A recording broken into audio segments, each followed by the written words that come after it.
గోదావరి పుణ్య స్నానాలు ఆచరించేందుకు దేశంలోని వివిధ ప్రాంతాల నుంచి వచ్చే భక్తులు యాత్రికుల సౌకర్యార్థం పుష్కరాల రేవులో లాకర్లు ఏర్పాటు చేసినట్లు రాజమహేంద్రవరం సిటీ ఎమ్మెల్యే ఆదిరెడ్డి శ్రీనివాస్ తెలిపారు. రాజమండ్రి పుష్కరాల రేవులో రూడా ఆధ్వర్యంలో ఏర్పాటు చేసిన 30 లాకర్స్ ను అధికారులతో కలిసి ఆయన ప్రారంభించారు.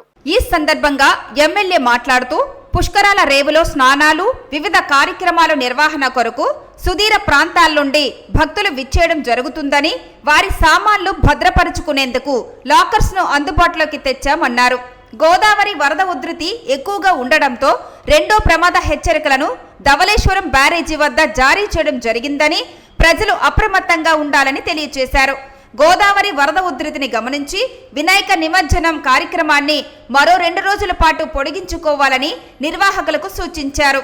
పుష్కర్ ఘాట్లో మహిళలు దుస్తులు మార్చుకునేందుకు కేటాయించిన గది చాలా అధ్వానంగా ఉందని, దానిని పూర్తి స్థాయిలో ఆధునీకరించి అందుబాటులోకి తీసుకురావాలని నగరపాలక సంస్థ అధికారులను ఎమ్మెల్యే ఆదేశించారు.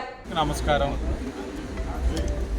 రుడా పరిధిలో ఏదైతే కొన్ని పనులు చేస్తున్నారో దాంట్లో ప్రధానంగా లాకర్ సిస్టమ్, పుష్కరాల రేవులోని భక్తులు ఇక్కడ స్నానం ఆచరించడానికి వచ్చినా లేకపోతే వివిధ కార్యక్రమాల కోసం వచ్చినప్పుడు వారి యొక్క వస్తువులన్నీ పెట్టుకోవడానికి ప్రాపర్ లాకర్ సిస్టమ్ లేకపోవడం గుర్తించి రుడా నుంచి ఆ వర్క్ని పెట్టడం కంప్లీట్ అయ్యింది.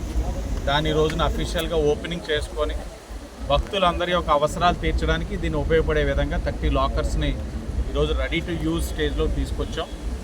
అలాగే పక్కనే రుడా నిధులతోటే విమెన్కి, మహిళలకి చేంజింగ్ రూమ్ ఒకటి కూడా చేస్తున్నారు.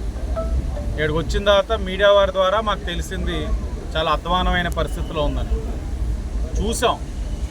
బహుశా అధికారులు, ప్రజాప్రతినిధులు వస్తున్నారని చెప్పి శుభ్రం చేసినట్లు కనబడతా ఉంది.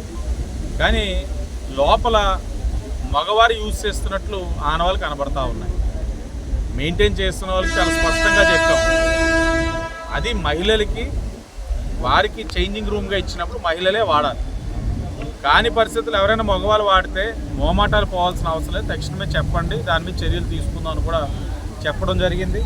అలాగే వినాయక చవితి నిమజ్జనాలను కూడా ఇంకొక 2 డేస్ ఎక్స్టెండ్ చేసుకోమని ప్రతి ఒక్కరిని కూడా కోరుతూ ఉన్నాం. ఫ్లడ్ లెవెల్ చాలా తీవ్రంగా ఉంది. నిన్ననే 2 పడిపోతే ఒకరు కొట్టుకుపోవడం, ఒకరు రక్షించడం కూడా జరిగింది. ఇలాంటి పరిస్థితుల్లో ఫ్లడ్ లెవెల్స్ని దృష్టిలో పెట్టుకొని సెకండ్ వార్నింగ్లో ఉంది గోదావరి. దృష్టిలో పెట్టుకొని నిమజ్జనాన్ని కూడా ఒక 2 రోజులు ఎక్స్టెండ్ చేసుకోవాలని నగర ప్రజలు, ఏదైతే వినాయక ఈ విగ్రహాలని ఏర్పరచుకున్న వారందరినీ కోరుతా ఉన్నాం. 1-2 రోజులు మీరందరూ కూడా సహకరిస్తే తర్వాత మనం అందరూ నిమజ్జన కార్యక్రమం చేసుకోవచ్చు అని కూడా వారికి కూడా విజ్ఞప్తి చేస్తూ అందరికీ ధన్యవాదాలు.